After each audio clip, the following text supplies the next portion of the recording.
नमस्कार, शासन पक्ष में आपका स्वागत है। मैं हूं आपके साथ डीपी ओझा। लोनी के डीएलएफ अंकुर बिहार में भाजपा महिला मोर्चा जिला अध्यक्ष आरती मिश्रा के नेतृत्व में मनाया गया अंतर्राष्ट्रीय महिला दिवस। महिलाओं के सम्मान का कार्यक्रम था और जो पूरे देश में संगठन के द्वारा किया जा रहा है और ये केवल करने के लिए नहीं है। यहाँ माननीय मोदी जी ने और देश के हर स्टेट के बीजेपी के मुख्यमंत्रियों ने महिलाओं को उनकी भागीदारी ना दी हो। 50% आबादी के बिना देश विश्वगुरु नहीं बन सकता। इस बात को मोदी जी जानते हैं। अगर पहले नेहरू जी ने समझा होता तो देश बहुत पहले विश्वगुरु बन जाता। विधायक जी, आपके चेहरे पर दिल्ली की जीत की खुशी दिखाई दे रही है। कपिल मिश्रा जी या मोहन सिंह बिष्ट जी हो, दोनों सीट पे लोनी की जिम्मेवारी थी, दोनों सीट जीती है। इसलिए कार्यकर्ताओं ने बहुत परिश्रम किया है और परिश्रम के बाद जब फल मिलता है तो आनंद आता ही है। आदरणीय मोदी जी ने बड़ा नारा दिया देश में, बेटी बचाओ बेटी पढ़ाओ। ममता त्यागी इसी तरह से आदरणीय मोदी जी ने निरंतर बहनों के सशक्तिकरण के लिए जितने भी जमीन से लेकर के आसमान तक के काम आज बहनें कर रही है वो आदरणीय मोदी जी के ताकत बल कर रही है। आज महिलाएं सशक्त है। भाजपा की सरकार बहनों के सम्मान के लिए हमेशा खड़ी है। योगी जी ने और मोदी जी ने जो कहा वो करके दिखाया।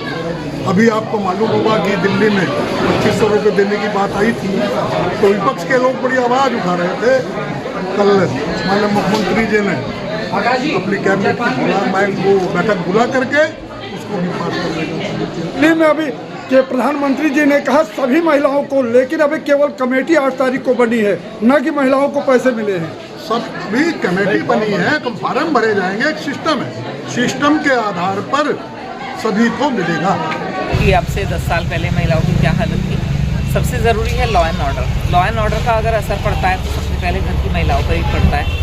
और ख़ास तौर से जो बच्चियां हैं पढ़ाई के लिए जाती थी, जॉब के लिए बाहर जाती थी, उनकी स्थिति बिल्कुल भी अच्छी नहीं थी। लेकिन जब से उत्तर प्रदेश में योगी जी की सरकार और केंद्र में मोदी जी की सरकार है, तब से इस स्थिति में ज़मीन आसमान का अंतर आ गया है। आज आप महसूस करते होंगे कि लोनी की लड़की जो है गाज़ियाबाद भी और दिल्ली भी स्कूटर से अकेले जा सकती है। तो ये परिवर्तन है। साथ ही साथ मैं धन्यवाद देती हूँ अपने प्रधानमंत्री जी को कि उन्होंने ये सोचा कि महिलाओं को कैसे सम्मान दिया जाए। जो ऐतिहासिक एक उन्होंने काम किया है जिसको पूरी दुनिया सराहना करती है, वो ये है कि उन्होंने ओपन फील्ड डिफिकेशन, खुले में शौच को बंद किया। उसके लिए उन्होंने घरों के लिए पैसा भी दिया, शौचालय बनवाए भी, उनको प्रेरणा भी दी और उनको प्रयोग करने के लिए उत्साहित भी किया। साथ ही साथ आपने देखा होगा कि आदरणीय प्रधानमंत्री जी से पहले सेक्स डिटर्मिनेशन बहुत ज़्यादा होते थे। आपके लोनी तो बहुत चर्चा में आता रहता है। लड़का लड़की की जांच और उसके बाद एबॉर्शंस बहुत होते थे। माननीय प्रधानमंत्री जी ने हरियाणा में जाके एक मुहिम शुरू करी कि मुझे अपनी बेटियां जो हैं वो दे दीजिए। आप इन बेटियों को ये मारना बंद करिए, ये सेक्स डिटर्मिनेशन कराना बंद करिए। आज कोई भी हस्बैंड वाइफ ये नहीं कहते कि हमें बेटी नहीं चाहिए। आज जो भी है भगवान की देन समझ के स्वीकारा जाता है। ये एक बड़ा परिवर्तन है जो मोदी जी ने करा। महिला अंतर्राष्ट्रीय दिवस मनाया जा रहा है। ये सब माननीय मोदी जी की सारी राजनीति के कारण और उन्हें इतना सम्मान दिया है, तो उन सब योजनाओं के तहत ये सब मनाया जाता है। जैसे कि महिला मोर्चे की जिलाध्यक्ष है, उसके अंदर और हम सब जनप्रतिनिधि यहाँ पर।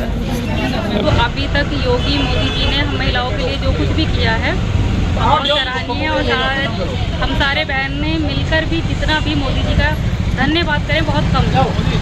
ये मोदी जी का ही कार्यकाल है कि महिलाओं ने घर से बाहर निकलना सीख लिया, अपनी पहचान बनानी शुरू कर दी। अब से पहले किसी भी राज्य में किसी भी टाइम में इतना महिलाओं का सम्मान नहीं था जो हम महिलाओं को अब सम्मान मिल रहा है। बड़े गौरव की बात है हमारे लिए कि हम महिलाएं सम्मान